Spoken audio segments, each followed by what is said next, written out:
chers consoeurs, chers confrères, dama am mbégte ginnaaw bu ma nuyoo les PCA et également monsieur le secrétaire général de la CDC. Vous allez m'excuser du déroulement protocolaire de mon propos. Vous trouverez en moi que je suis un homme véritablement très ému ce matin pour ce que nous sommes en train de vivre et qui répondent efficacement et de manière justifiée. Notre rôle en tant que maison de la presse et également le fait et surtout que c'est un homme d'une dimension exceptionnelle qui répond ce matin à notre invitation. Dama leen di nuyu bu baax. J'ai préparé un discours. Merci à mes équipes pour ce discours, mais j'ai préféré mettre ce discours de côté parce que mes émotions n'ont pas été contenues dans ces lignes. Je suis entièrement heureux, monsieur le directeur général, très cher ami. Dama am mbégte tey dalal la. Su ma la dalalee maison de la presse moo la dalal. Su ma la dalalee presse sénégalaise moo la dalal. Su ma la dalalee Sénégal moo la dalal.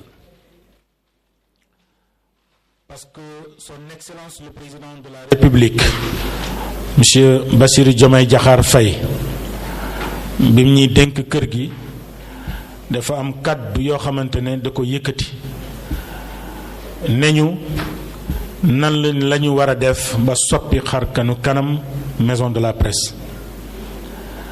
La mu wax loolu la ñu premier ministre wax. La premier ministre wax loolu la ministre de la communication, des télécommunications et du numérique wax. Mooy def maison de la presse, pas maison pour la presse. La précision est importante. Maison de la presse dafa bokk ci 15 établissements publics à caractère industriel et commercial ci Sénégal muy EPIC. Loolu mooy lan mooy état daf lay jàppale waaye li ci ëpp demal nga wutal sa bopp pour que nga mën a développer sa bërëb développer ña fa ne. Le président de la République dafa ni, je reprends ces mots, il faudra donner la presse toute sa dignité possible. Et c'est un mot qui a un sens ci li muy wax. Ma nekkoon acteur, j'ai l'habitude de dire cela à mes collègues. Avant d'être directeur général, j'étais d'abord acteur. Je salue de passage doyen Abdoulaye Thiam et d'autres confrères qui sont là avec qui nous nous sommes battus pour que la presse puisse retrouver une certaine dignité. Moo tax président de la République bu waxee li ni mel ñun duñu def dara lu dul topp ndigal yooyu, surtout que ndigal la yoo xamante ni dafa dem ci acteurs yi ko doon wut. Bu ñu ñëwee ba nëgë ni nag véritablement am na jéego yañ ci def. Loolu nag monsieur le directeur général nga permettre ma, honorable député, chers toutes, ma sargal devant ce micro l'ensemble des travailleurs de la maison de la presse.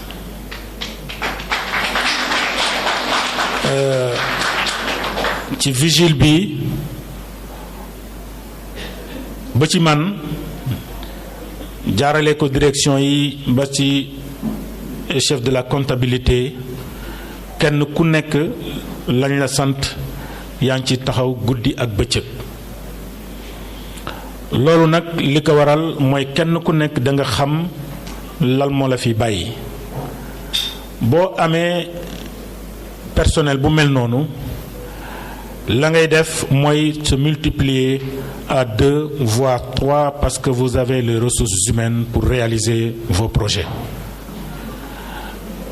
merci aux vigiles, merci aux techniciens de surface, merci aux chauffeurs, merci au personnel, merci aux chefs de service, merci aux directeurs.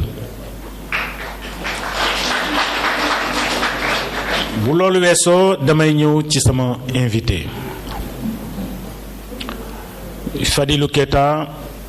Le portrait peut-être dira mieux, mais ce serait malhonnête de ma part de ne pas prononcer un mot à l'endroit de cette grande personnalité qui a été placée à la tête d'une des grandes structures étatiques qui a son importance capitale dans la gestion de l'État du Sénégal.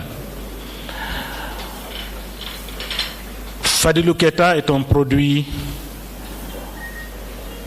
du projet. Fadilou Keita est également l'un des acteurs qui ont produit le projet.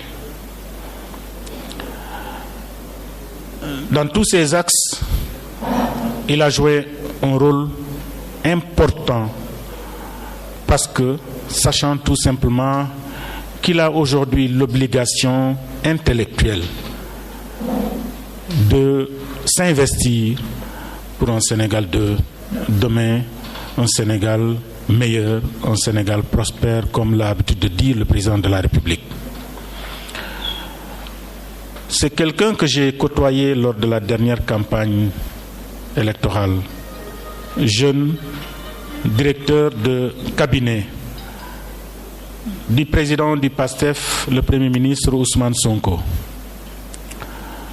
Son choix n'a pas surpris les proches du Premier ministre ni du président de la République, mais ça a surpris d'autres. Ça peut surprendre ci rôle bi nga xamantene mom la doon incarné ci nit ñi waaye ci ñi nga xamantene ñoom ñooy décideurs yi ce n'est pas une surprise. Voilà quelqu'un qui a le sens de la responsabilité et c'est important dans la gestion des affaires. C'est quelqu'un qui a donné du crédit à ce qu'on appelle l'amitié et la fraternité. Il aura tout vécu sur son chemin. Mais mon très cher ami Laurent Gbagbo avait l'habitude de dire quand c'est dur, les durs passent. C'était dur, mais vous êtes passé parce que vous êtes dur, monsieur le directeur général.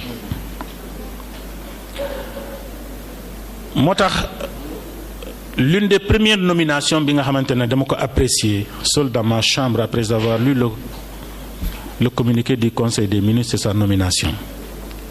Pas sa nomination ci benen structure, mais sa nomination ci structure bi nga xamantene xam nako, min nako, min nañ ko fa, xam nañ ko fa. C'est très rare. Et lolu lañu réaliser, peut-être qu'une question va revenir sur ça et il va donner ses impressions. Mais c'est quelqu'un ko xamantene véritablement war nañ ko sant gërëm ko parce que gis nañ évolution bi nga xamantene mu ngi am CDC. Et c'est pas pour rien que Cheikh Diop, qui est le chef de projet de invité d'honneur, a porté son choix sur monsieur Fadilou Keita. Un choix judicieux, un choix légitime, mais un choix d'actualité. Monsieur le directeur général, permettez-moi de remercier cette belle mobilisation de vos agents, de vos directeurs, de vos chefs de service à vos côtés.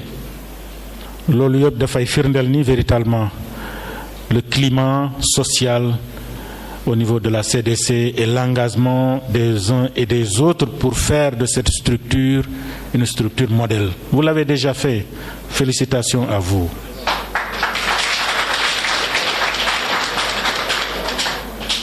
Et je terminerai par nos partenaires.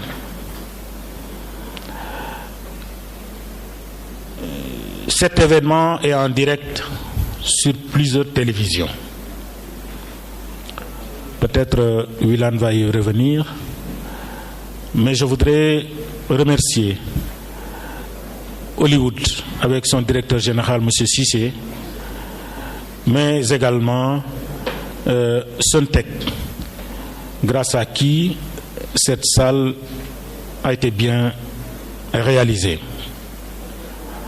Merci à Hollywood, merci à Suntec, merci également à Touba Ameublement qui nous accompagne pour la réalisation véritablement des chambres d'hôtes de la Maison de la Presse.